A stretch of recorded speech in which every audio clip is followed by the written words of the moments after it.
अस्सलाम वालेकुम प्यारे दोस्तों और बच्चों। आज की कहानी का नाम है आसमान खा गया या जमीन निकल गई।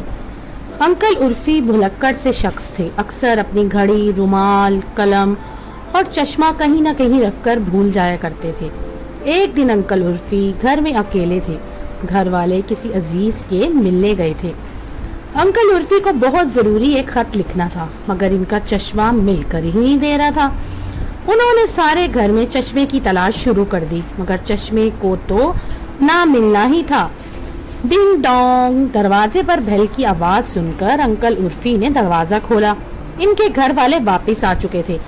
हैरत तो है, आप परेशान नजर आ रहे हैं। अंकल उर्फी की बेगम ने शोहर को परेशान देखकर पूछ लिया। परेशानी ये है बेगम कि मुझे एक बहुत जरूरी खत लिखना है, मगर मेरा चश्मा है कि न जाने कहाँ गायब हो गया।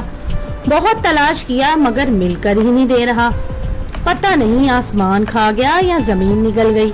अंकल उर्फी ने एक बार फिर चश्मे की तलाश में इधर उधर नजरें घुमाना शुरू कर दी। आपका चश्मा न आसमान ने खाया और न जमीन ने, बल्कि आपका चश्मा तो बीज में है।